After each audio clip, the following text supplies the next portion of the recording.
Alright, everybody, this is episode 4 of BATrocity podcast.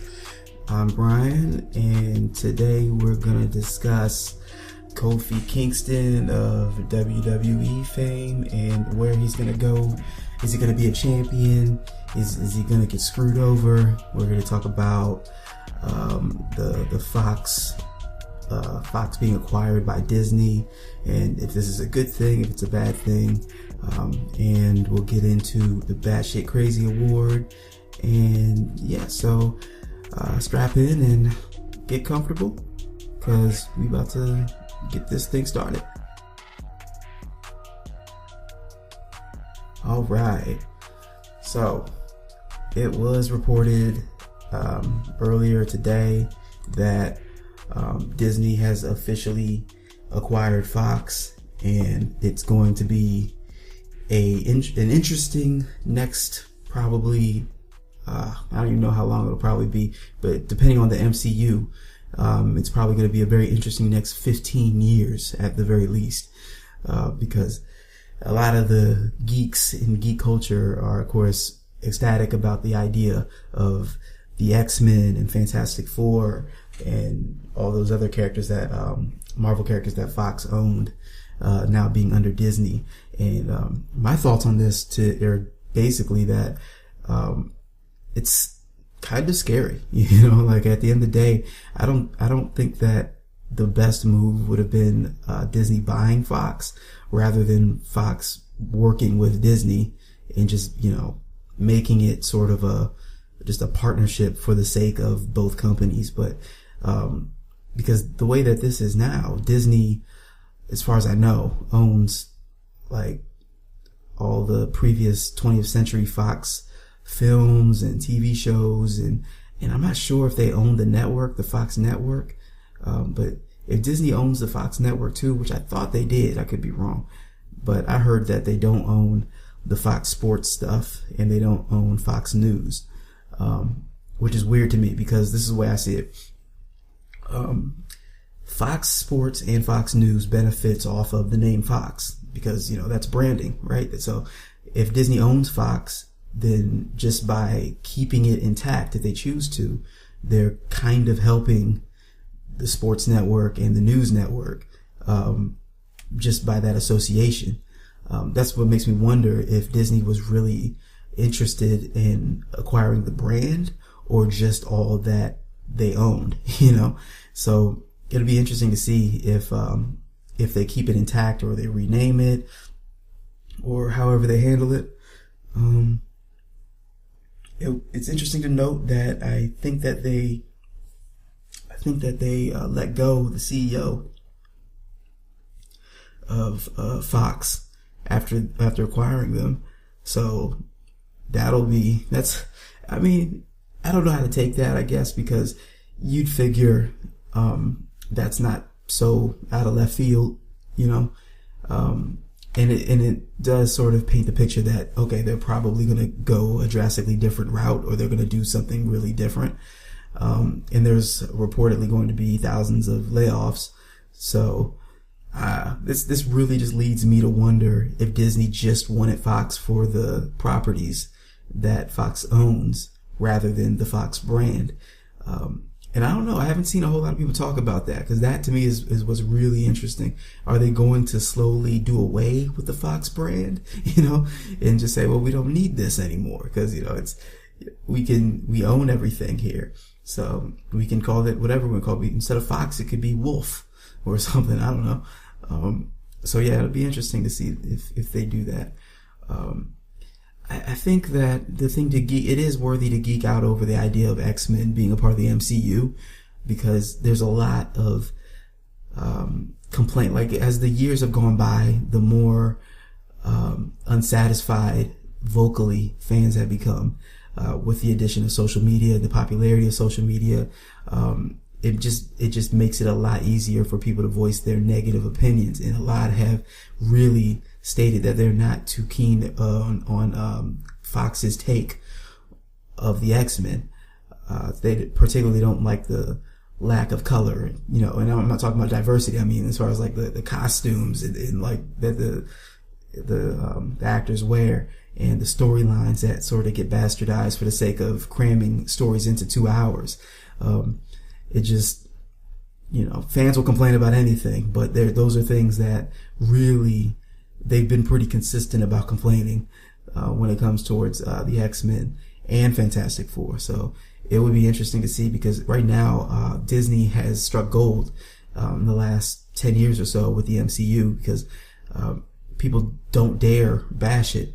People for the most part accept it left and right. And yeah, even though Captain Marvel received a share of complaints, it still wasn't like a general massive outcry against it. It was more so just a small sect of the fan base. So it'll be interesting to see if that carries over, because common sense and just history, I guess, tells you that once X-Men comes out, no matter what they do with it, as long as it looks like the X-Men, people are going to say it's the greatest thing ever. People will be like, wow, this is what we've always wanted. This whole idea that Disney can do no wrong, or MCU can do no wrong. So that's really, that purchase of Marvel Studios, that was well over 10 years ago. That was a big get. It's basically paid itself over tenfold. It's ridiculous. Just thinking about how many movies have come out, and it's not even really scratching the surface when you think about it. All the properties that they own in Marvel in general, it's like, damn, dude, you could come out with a movie about Silver Surfer. You can come out with a movie about Nova. Like you could. There's so many opportunities, so many things you could make a movie about, and it's seemingly endless when you think about it. So this is a big deal, the fact that Disney now owns Fox, because now it's like oddly enough, the most popular Marvel character of all time is Spider-Man, and that's the one property I think that Disney doesn't own for Marvel is the most popular one. Which I think is just so weird. It's so strange, because it's like, damn, out of all the film rights, that's the only one out there. And Sony's finally gotten to the point in the last few years or so where they're like, hey, we'll work with you, Marvel, to make these Spider-Man movies, because at the end of the day, it benefits both of us if Spider-Man's a good movie. So it's like, yeah, okay. And I kind of wish that Disney would have just had that kind of relationship with Fox rather than just, we're gonna buy you, like we're gonna buy the crap out of you, because I don't trust Disney to handle all of these properties. And granted, I'm not a big fan, and like when I was a kid, I was a big fan of The Simpsons. So if this happened in the 90s, I would really be pissed. But the fact that Simpsons has ran its course like 20 years ago, So Simpsons being, that's just one thing where if I was still watching it, I would be concerned. If I was still an avid Simpsons fan on a weekly basis, I'd be like, okay, is Disney going to care? And I'm sure they're doing everything they can to reassure people that, it's going to be business as usual. We're not going to get rid of all the things that you love, but you never know. But I am just overall curious. Is this basically an acquisition of the properties? Is that the major concern of Disney? Was that the major goal? Was this to acquire everything, or was it to really take Fox and make it into something that they want it to be? So it'll be interesting to see. But yeah, it just makes me wonder though, because I'm like, there's no way that Disney's gonna like the fact that there's two brands out there that are benefiting off of the brand that they now own. So there's two Foxes essentially. If there's Fox News and Fox Sports and the Fox that Disney owns, then it's like, I don't know if Fox News and Fox Sports are related in any way as far as production and anything goes, but if not, then there's three Foxes in the room, but that'll be interesting to see. I would love for them to get to the point where Avengers is over, because right now, it's all coming to a head. It's all getting to the point where in Avengers Endgame, where this could potentially be the last of either Robert Downey Jr. as Iron Man, or Chris Evans as Captain America, or all the rest of the original Avengers in the MCU.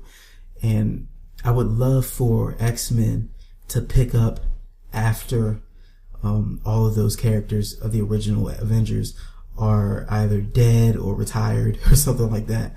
Because one thing, when I was coming up, I always looked at the X-Men as almost like a far in the future type of thing. And the reason why is because while X-Men's going on and all the people hate mutants all around the world because they're afraid of them, and it's supposed to draw a parallel to the civil rights movement and all that kind of stuff, it's like it doesn't make as much sense if all these fictional citizens of planet Earth love the Avengers and grow to love Spider-Man and grow to love the Fantastic Four. If it doesn't make sense for them to love all these other superheroes but hate the X-Men, or hate mutants in general. It just would take quite a bit of mental gymnastics to sort of get your head around that idea that, they love superheroes, they just don't love the idea of everyday people having superpowers, potentially using them for bad and all that kind of stuff. It's possible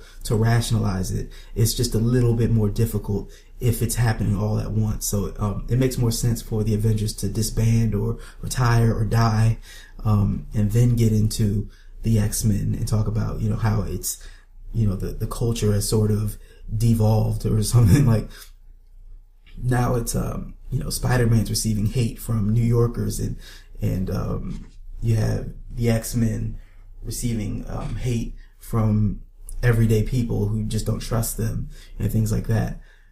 It'll be a lot easier to paint the picture of discrimination happening towards mutants and stuff. So I look at that like it's a plus, and I wonder how they're going to handle it, because I thought I read something about, or heard something about Avengers being continued as like a next generation type of thing, with like Captain Marvel as the leader and all that. So yeah, we'll see about that. Yeah, it's just, I don't know, like that's, I would love it to die, I guess. I mean, I don't see the need of it, or come up with a new team, It doesn't need to be the continuation of Avengers, because all it does is force people who are sort of closed-minded to compare the two, I don't want people to be like, this new Avengers isn't anything compared to the original. The OG Avengers are the best, it's just inviting that. But there's a lot of things that can be done after Endgame if they so choose. Like, for instance, we haven't had, depending on how you look at it, we haven't had a Hulk movie.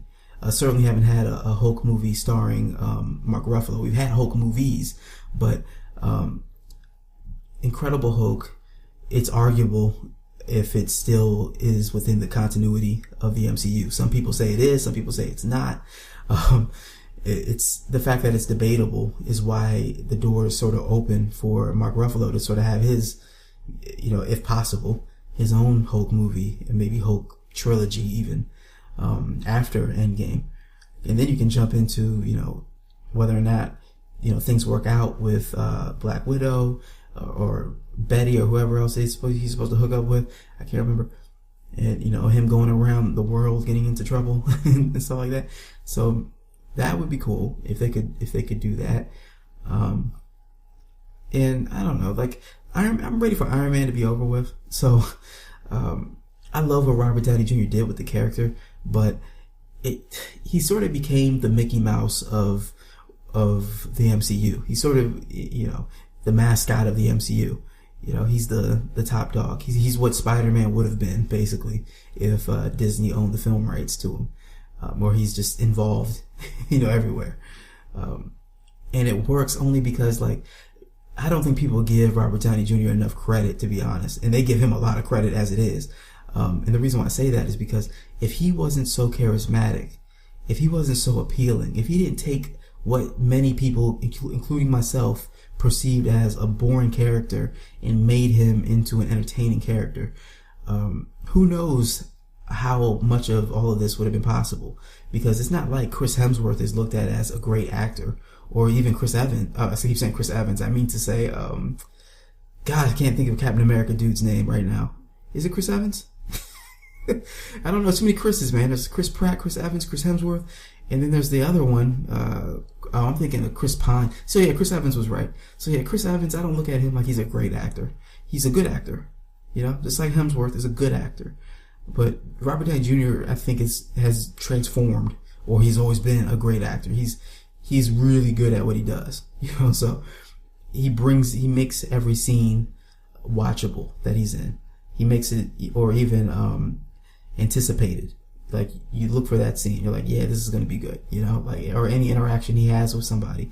And I liked his attitude. It wasn't something that I remember. I remember Iron Man cartoon from the 90s, and because I didn't read the comic, I don't know how accurate it was, but given how most comic book cartoons were in the 90s, I can sort of assume that it was probably close to the source material, because they did a lot in the 90s to try to not deviate too much from the comics when it came to the attitudes, the behaviors of the characters, and the visuals of the characters. So I give the 90s a lot of credit for that. So given what I saw in those cartoons in the 90s, the Iron Man that we have now, the Robert Downey Jr. Iron Man, is like completely different. He's funny. He's an asshole all the time. You know, he's got a whole bunch of one-liners, and the delivery is so good that it's like, damn, dude, you're a comedic actor. You know, you can do it all. You can do drama and you can do comedy. You're good, man. And the only thing that's really a shame is that what happened with the X-Men. I guess I can get into that now with the whole Fox stuff, what they've done to the X-Men. It started off in 2000 or 2001. I think it was 2000 with the first X-Men movie. It was, at the time, I thought it was amazing. When I was young, I thought that was an amazing movie. Then X-Men 2 came out, and I thought that was great too. It was a great follow-up.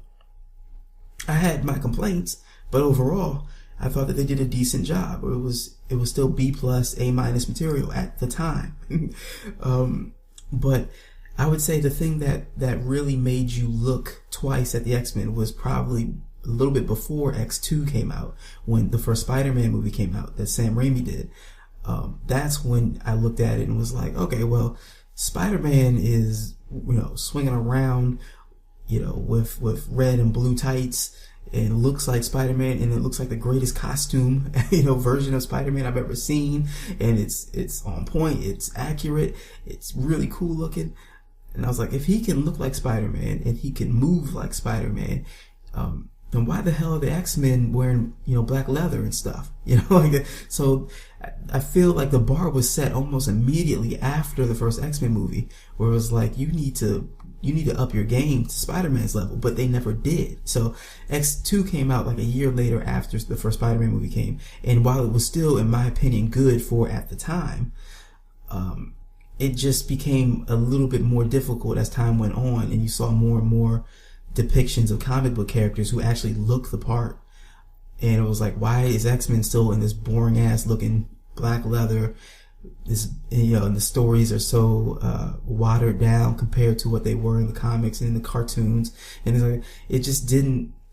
It made you look at Bryan Singer and go, dude, can you give us what we want? You know. And I feel like that was sort of the beginning of dissatisfaction when it came towards the X-Men movies.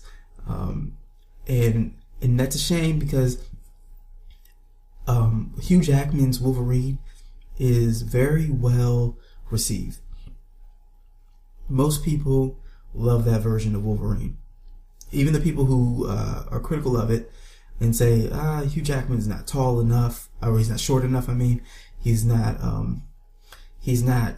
as asshole-ish. He's too much of a leader, anything like that. And I get it, because I mean, the version of Wolverine that we all loved most when I was a kid was a supporting character. Wolverine wasn't like creating a team of his own at the time. He was, I'm a supporting character of the X-Men.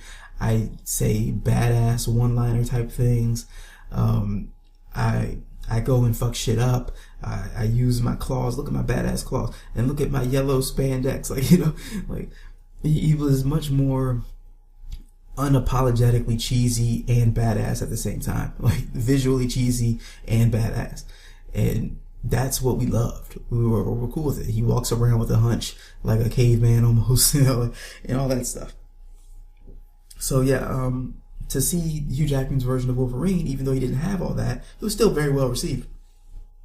And I mean, it's more likely because Hugh Jackman is a great actor.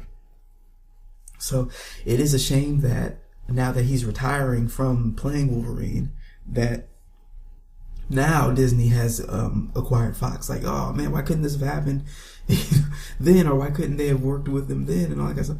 So we'll never get to see an awesome scene between Robert Downey Jr. and Hugh Jackman as Iron Man and Wolverine respectively, which would have been a great scene. I mean, just to see the two play off each other would have been something to watch. That's the kind of stuff that you sort of miss, and like, oh man, that would have been cool. But there was a lot of miscast stuff going on with the X-Men overall. And even when they rebooted it with the First Class, there was a lot of things where it's just like, why'd you do this? Why'd you do that? At the time when they got Jennifer Lawrence to play Mystique, I think that was perfectly fine. There was no reason, get a cute, attractive, woman to play Mystique. Great, good for you. And at the time, she wasn't like a big deal. It wasn't until like a year later or so when the Hunger Game movies came out, it was like, oh fuck, now we got a diva on our hands. And I don't know if they saw it that way, but like, you knew that once Jennifer Lawrence was doing those movies, that it was like, okay, she's got to be featured a little bit more heavily. And I don't know, I could be wrong. It could have been for a whole different reason. It may have had nothing to do with her star getting bigger, but I was probably not the only one thinking she's going to be featured more, more than I want her to be in the upcoming movies as well. And she was, and it was like, oh man, because I don't watch X-Men to watch Mystique. I mean, she's a great side character. She's a great supporting character, but come on, and I don't want to watch her joining the X-Men and all that stuff. And like, just give us the most popular iteration or version of the X-Men so that we can rewatch it for years and years and years to come and say, this is the definitive version or something, like, give us what we want, I sound like Batista, but give me what I want. But yeah, I feel like these directors primarily, there's a lot to blame. There's a lot of blame to go around. There's the studio execs who allow directors to do whatever the hell they want. And I feel like that combination is what really fucks up a movie. And mainly movies that are based on properties that people are already major fans of. Because you see it all the time where there's a book or a comic or even a prior movie, that they're remaking or they're doing a movie version of, and it's like, oh man, okay, so that there's a huge fan base and a huge following that really loves this property, and they expect a certain something from it. And these directors have this idea that, what would be great? What if I take this thing that already exists and I put it on its head, and then everyone will really just be wowed at how great my vision and my take on this property is. And it's such a selfish type of thing. It's like, dude, these studio execs hired you as a director because they wanted you to take this property that exists and bring it to life on screen, and it doesn't have to be word for word like what Zack Snyder did with Watchmen. But it should at least be faithful enough to the point where people easily can see what is and what is from the original source. So people can look at it and be like, this is very much the way it should have been. And if you deviate at all, then it needs to be some sort of a reason that most people will accept as to why you deviated.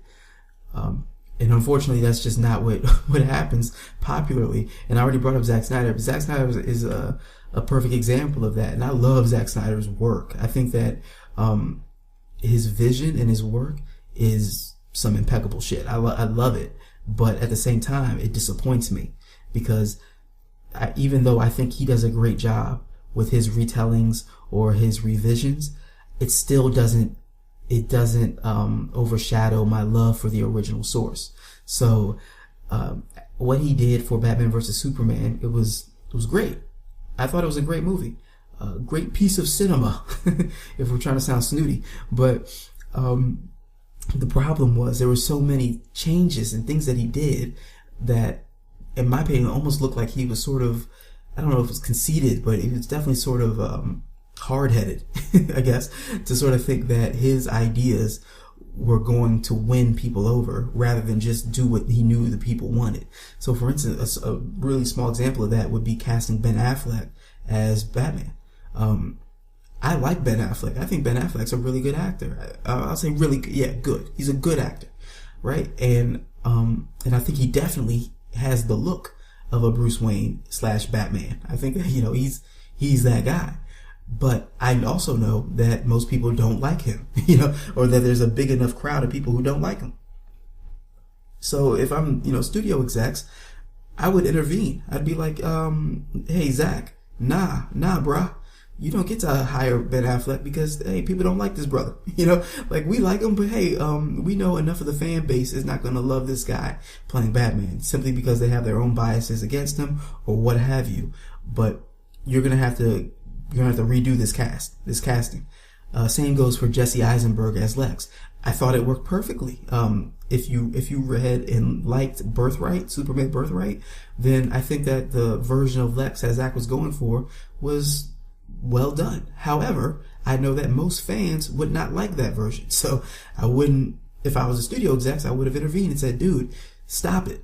Pick a tall white guy who's bald and has a decent build and is a good actor and make him be, Lex Luthor.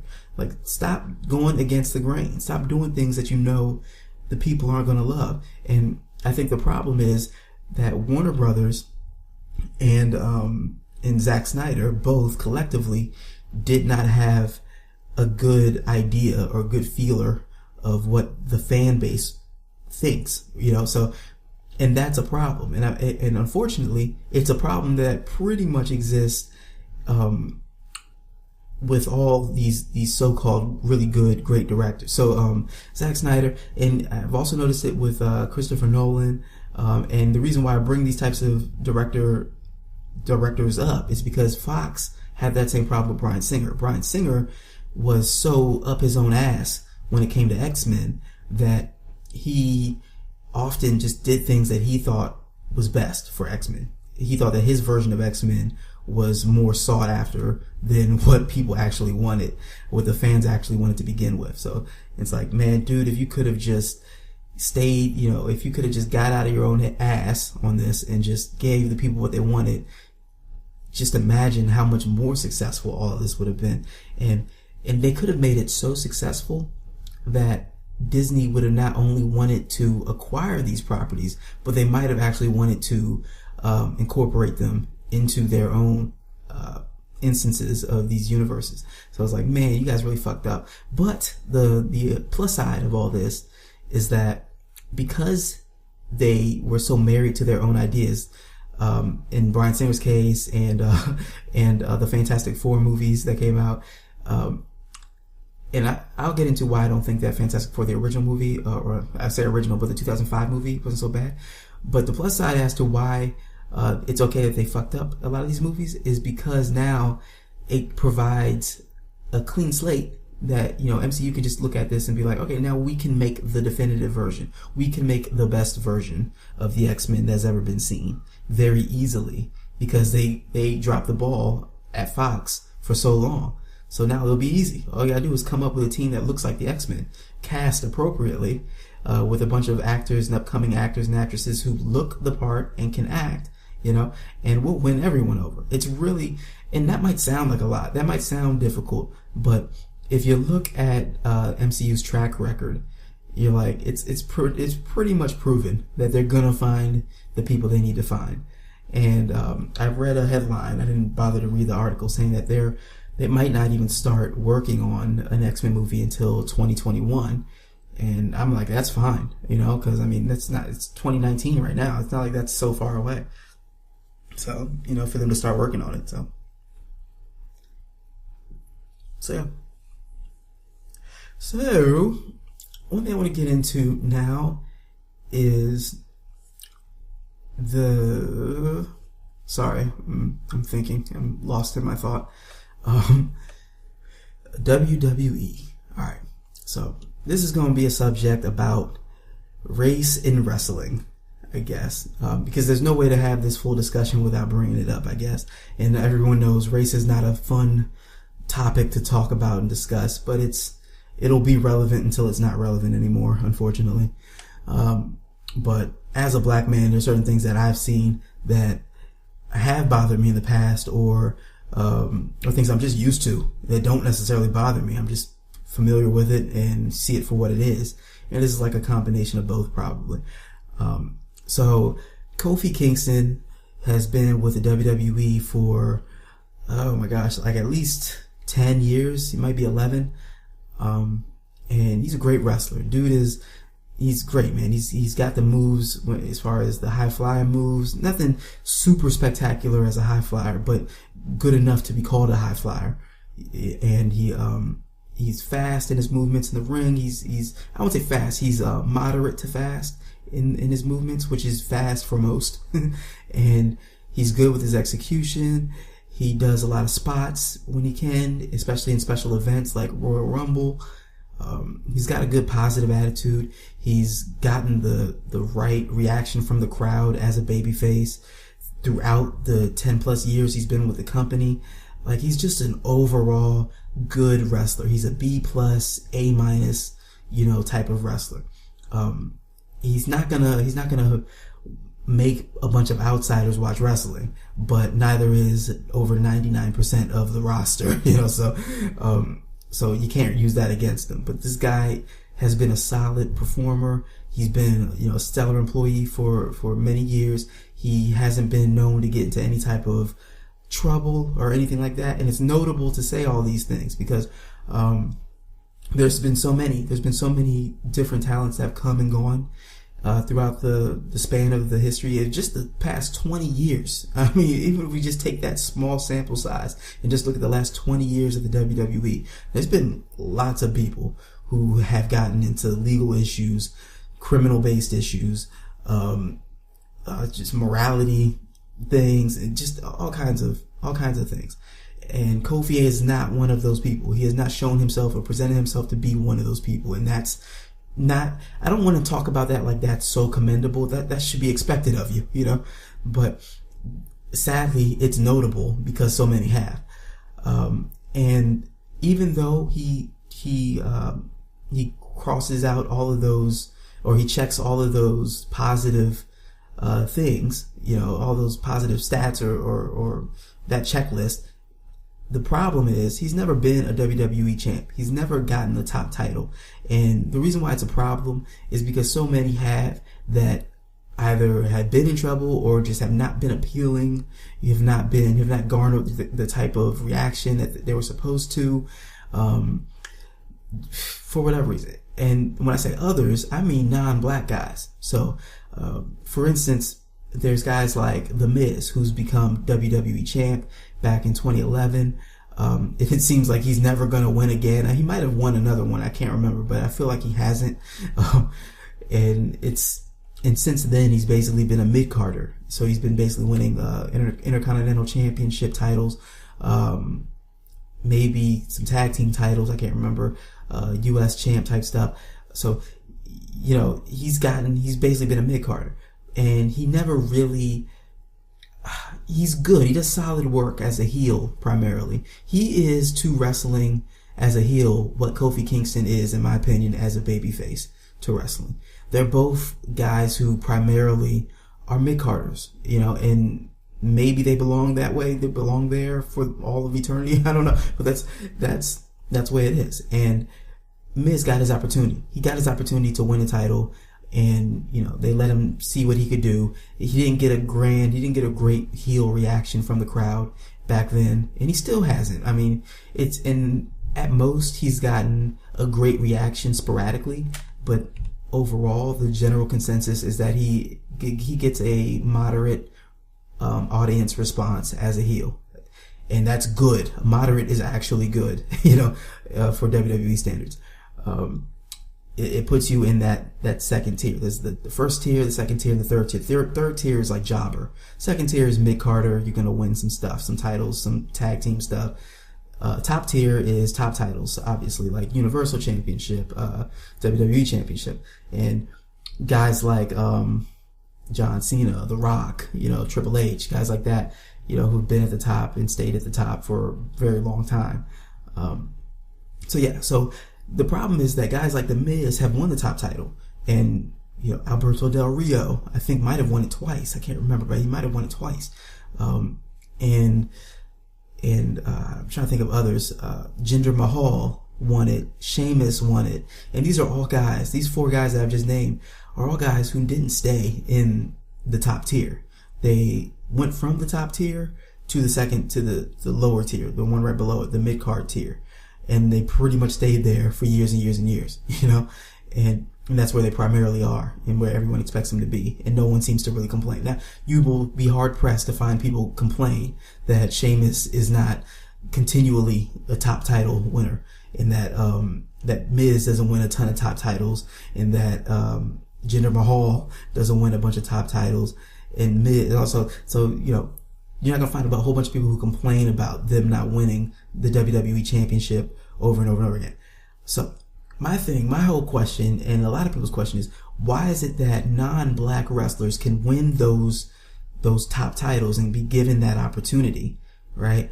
But never has a noticeably black man ever been given that opportunity. And I know a lot of people would say, hey, The Rock won, The Rock. And that's sort of, willfully being ignorant, because clearly The Rock does not look stereotypically like a black male. If you didn't know that his dad was Rocky Johnson, you wouldn't point the finger at The Rock and be like, that's a black man. Like you wouldn't have even thought that, and the only thing that would have made you possibly think that would be that he was in the Nation of Domination. And even then, he wasn't going around saying, I'm a black man and blah, blah, blah. Maybe he did. I don't remember him saying that though.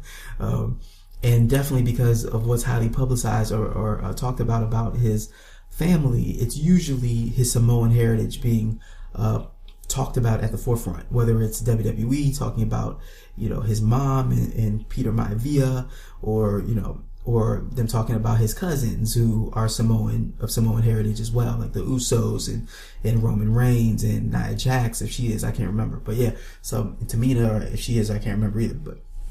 But yeah, so to call The Rock a black man, and when he doesn't even publicly refer to himself as such, is sort of like, okay, at most The Rock refers to himself, as accurately as possible, at most, by saying that he's a mixed heritage, but he never just outright calls himself a black man. And he definitely does more to highlight his Samoan heritage. So all that said, Kofi Kingston would be, if he were to ever win the WWE title, would be, by most people's accounts, the first black man to ever win the WWE Championship. And the thing is, it's ridiculous that in 2019, there's so many black men that we've seen that many are fans of, mostly white people. If I'm being fair and honest here, mostly white people, because the fan base is made up of more white people in America than black people, because there's just far more numbers, right? So, guys like Kofi Kingston, Shelton Benjamin, Mark Henry, those types of guys, they were good. They got people to either boo them or cheer them, whether they were heel or babyface. And they never got that. They never got that top title. They never got the WWE Championship. And the closest that they got to it was the World Heavyweight Championship, which was acquired after WWE bought WCW. So guys like Booker T, it's like the best they ever got was the World Heavyweight Championship, which was being used and regarded as, without them saying, as a mid-card title, because the WWE Championship was featured at the time on their top show, which was Monday Night Raw, and popularly, and the World Heavyweight Championship for many years was popularly featured on SmackDown, the B show. And now, of course, you can sort of say, well, hey, the WWE Championship is now the B title because it's on SmackDown. But, let's be fair and let's be honest. The Universal Championship, which is featured on Monday Night Raw, is currently held by Brock Lesnar, who rarely shows up and never wrestles during the week, during a weekday showing. So it's still WWE Championship as the top title in the company, plus all the history behind it and everything. So I look at this and it's a damn shame, because it's like this storyline that's going on right now is that Kofi Kingston is being asked to jump through all these hoops just to get an opportunity to win the WWE Championship. And it's part genius and it's part offensive, you know, in the sense that they're acting like there's not a bias. And maybe there's not, but to all of us with common sense who can look back at all of this rich history can come to the conclusion that clearly it's not by accident that all these white men and all these minorities can win the title except for black men. You know what I mean? It's too coincidental, you know? So you got to look at it and say, okay, this, you know, why should I, and every time a black man doesn't get a chance to win, there's always some sort of detractor who says something like, well, it's because they're just not good enough. They're not good enough here. They're not good enough there. And it's like, well, why does a black man have to be perfect to win the top title? Whereas a Jinder Mahal, Alberto Del Rio, a Miz, a Sheamus, those guys can just win. You know what I mean? They don't have to be perfect. They don't have to be perfect on the mic. They don't have to be the perfect, you know, executors in the ring. They don't have to get the perfect responses from the crowd, you know. And I mean, I feel a little bit bad constantly saying those four guys' names, but it's just a perfect example of how it's not just white men, right? It's not just white men being given this opportunity. So I'm not saying that Vince, you know, does not ever give the opportunities to minorities. I'm saying specifically black men. And I don't know why. I don't know why he has such a, I don't know if it's a hate or such a disdain for the idea of a black man winning the top title. Because the way I look at it now, it's not even about trying to transform Kofi into a top tier player. It's about just doing him a solid, you know, because in guys like R-Truth and things like that, like these guys have been with your company for years and years and years and years, and they have delivered and they have gotten the appropriate response. And it's not like it's like for Kofi Kingston, when he's doing his thing, when he was solo, people were boom, boom, boom. People were doing it with him. People were chanting with him. People were excited to see him. And people, you know, people clapped and cheered when he did his moves and his high flying bullshit. People loved it. And when R-Truth is doing his thing, when he's being funny, people laugh. People enjoy seeing him. People chant, "What's up?" You know, when he chants, "What's up?" People are genuinely happy to see him and are excited to see him perform. So to me, it's like you really no good excuse as to why these guys are not even given that thank you opportunity. So I understand if a guy like Sheamus was given the title to see what he could do and see if he could be a top player, and it just didn't pan out the way they were hoping, or whatever. Or same for Miz, or same for Jinder, you know, or whoever. I get that, or you know, Alberto. I think it's Alberto. I don't remember. So I can understand putting the title on these guys because you were hoping they'd be the next big thing, and it just didn't pan out. But my thing is, there should be another reason why you give the top title to somebody. You should give someone the top title if they've been with your company for years, they haven't done anything wrong, they've gotten all the right responses, you know, responses that they need to get. Everything from the checklist checks out, you know. It's like, just give them a thank you reign. Give them one thank you reign. Will it kill you? You know? Because, I mean, at the end of the day, it's like, it would be nice for Kofi to be able to retire and say to his kids, I was at the top, you know, like I got there. And I understand it's a fictionally based business, you know. These are fictionally earned titles, so they're not 100% genuine and completely earned. They're not. They're fictionally earned.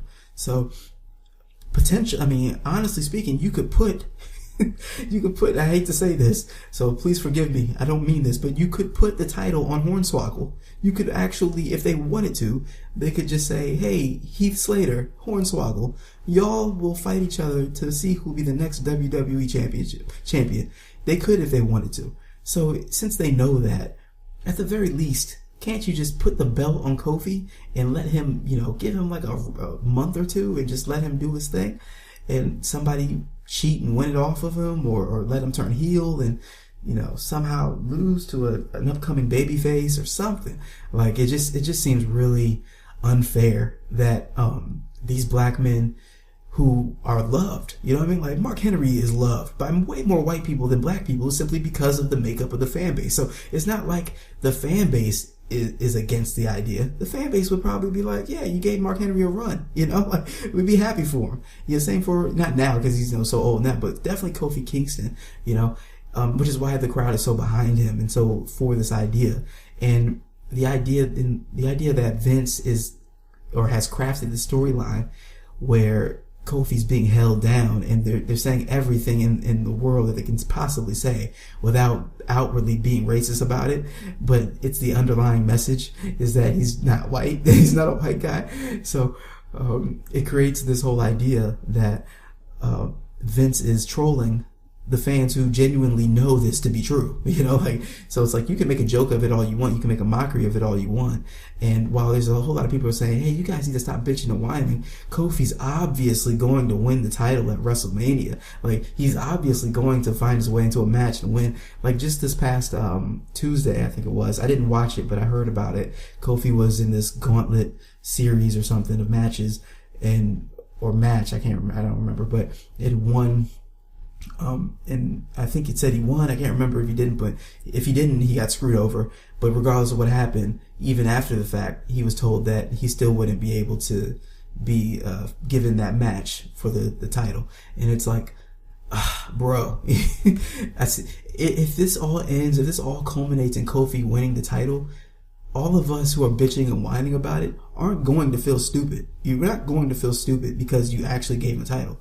We're going to still feel the same exact way, that it took way too long. You might not hear us complain about the fact that it took too long, but we're still gonna be pissed about it, so it's not like we don't see the possibility of him winning it all. That's besides the point. The point is, it should already be announced. He should have already won it many years ago, and this should be a non-issue, and the storyline shouldn't even exist, is what we're saying. So, it's not heat because of it's not heat because of acting and storyline purposes. It's heat because of the existence of the idea of making a storyline like this. So it's a bit more meta than that, and it's unfortunate that that it took this long, to actually highly prominently feature a black man in the title picture, in a very realistic way, because I can't remember. It might have just happened recently, but I mean, most of us don't assume a black man's going to win a title. We always just go, nah, it's not going to happen.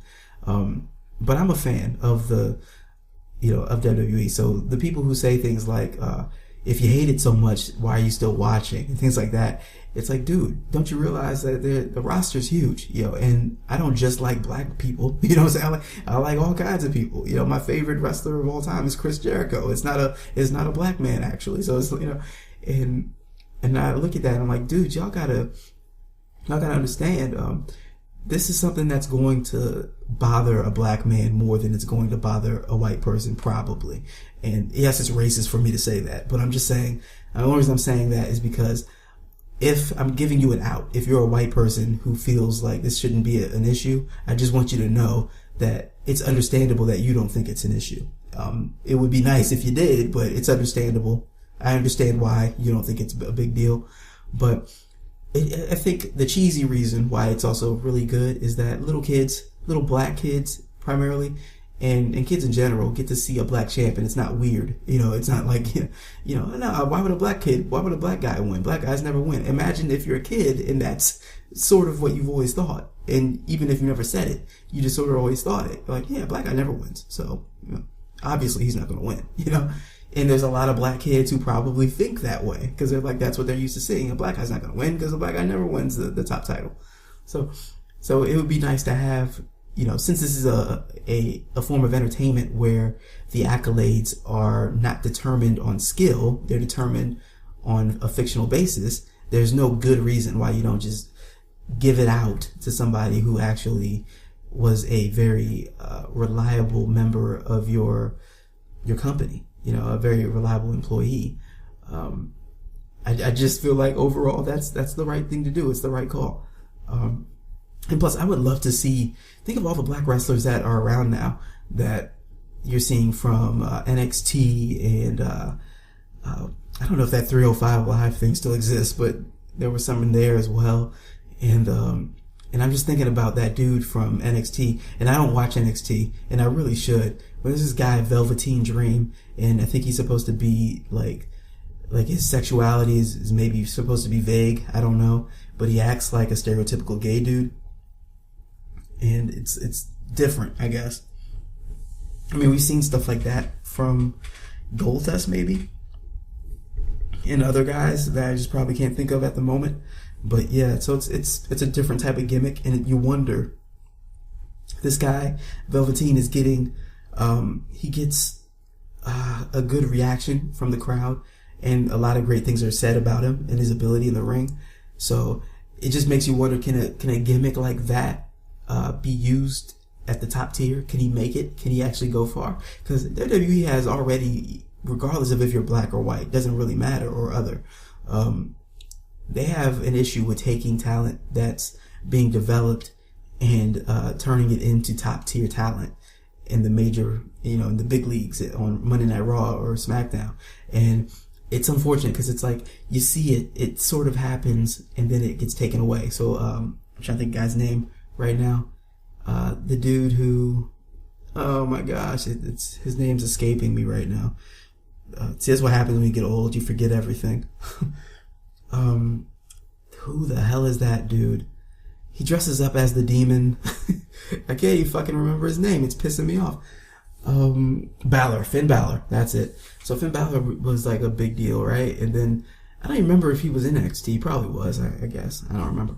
And by the time he got to the big leagues, he was good. They gave him the Universal Championship, and then he got injured for a while, and he hasn't won it back. Maybe he did. I don't remember. But it's been sort of a climb back to prominence. He had a match with Brock Lesnar. He lost that one because everyone has to lose to Brock nowadays. And so it's already hard enough as it is for even a white dude, to make it to the top. So it's really, imagine what it's like for a black dude to get to the big leagues with a vaguely gay gimmick and somehow take that and turn that into gold. So it would be nice to see that, if that can happen. Guys like, remember when Apollo Crews started? Apollo Crews came in there and he was getting a moderate pop, maybe a little moderate to low pop, but it was positive feedback. It was no like booing and stuff. And it's like, yeah, but he didn't get pushed, and maybe one day he will. But I mean, look at Big E Langston. Look at Big E. He's not getting any singles push that we know of anytime soon. And when he came to the big leagues, people were like, yeah, he might actually be someone who could win the top title one day, and maybe he still might. But see how he's been used for just the past 7 years. You know what I mean? Like, I think it's been 7 years since he's been in the big leagues. That's crazy. Time goes by really quick. But yeah, so they have to just give it a shot, even if it's not to turn him into top tier talent, just give Kofi a thank you title. Just give him the thank you reign, just because you haven't done it. It makes you look bad. And, and if you do it, people like me won't complain as much. We'll be like, yeah, well, they put the title on Kofi, so why are we complaining that so-and-so isn't getting it, like, because he's black? It's not, So, yeah, there should be, don't look at it like it needs to be a quota, but don't look at it like black people need to jump through hoops to get to that point, because that's just bullshit. Alright, so guys, today's batshit crazy award is a doozy. It's a weird one. This dude, Leslie Burton, I don't remember where it said he's from, but this guy was a friend of the family who they brought to their house to do some maintenance, some plumbing or something, while they were out of the house. And while they were out of the house, they have the security camera system in their home for security reasons, for maybe when their kids are home by themselves or something like that at least they have a watchful eye on if something bad's going down at their home. Well, anyway, the family was out of the home, and the friend of the family, Leslie Burton, was at the home, supposed to be doing some maintenance. This dude goes to the master bedroom and, ruffles through a nightstand and finds a sex toy and starts pleasuring himself with this toy. And it's all captured on camera that he took it and stuff and all that. So the whole thing about this is this dude was crazy enough to say, hey, while I'm home, or I'm at my friend's home alone, at my friend's house, I'm going to do this when I'm supposed to be fixing the pipes and shit. I'm going to go ahead, take a break. I'm going to get a dildo or something, and I'm going to play with myself. This dude had the audacity to do this, not knowing, of course, that he's filmed. And the whole thing about this that people are pissed off about is the fact that they can't really do anything about it because they invited him into their home. So legally speaking, he didn't break any known law that they can think of. It's not like he was brought to their home and was told, hey dude, no masturbating. Or if you're going to do that, if you're going to, you're going to choke the chicken, then go to the bathroom and close the door, lock that thing, and don't be any more than X amount of minutes. You know what I mean? Something like that. Obviously, they didn't have that type of conversation with this dude. So I hate to say gets off. He gets off on this. As far as I know, they might have pressed charges for something else, like a lewd act or something like, I don't know. But from what I heard is that they couldn't actually charge him with anything. This dude wins the Batshit Crazy Award because just the idea of doing this, like, dude, if you were really feeling it and needed to do something, why that way? Like why go to your friend's room and take his wife's toy and things like, come on, dude, come on. This is below you. I don't even know you when I can tell you this is below you. This is beneath you. This is just too much. Like, I expect better. I don't think anyone in their right mind would go to such lengths, just to do, like, dude, get a woman. Like, seriously, get a woman. That's how you know you need to get on a dating site. When it's that bad, like, you're on a level that you should not be. There's no way that after he did that he felt, you know what? That was cool. Like, there's no way this man was like, I feel good about that decision, and imagine how your friend probably feels after that. Like, they can never look at you the same way. They can never look at you the same way because that's just too weird, man. Like, especially if if he's not a friend that you talk about sexual stuff with. Like, if you don't talk about women, which is very weird if you don't. If it's two dudes, you don't talk about women together. But imagine if they don't even talk about their sex lives or nothing like that. And to find out on camera, it opens a whole list of other questions about someone like that. It's, dude, you win the Batshit Crazy Award of this week, and there's just no way around it. Do better. Just do better. Society expects more of you. Society. Well, with that, guys, that's all I got this week.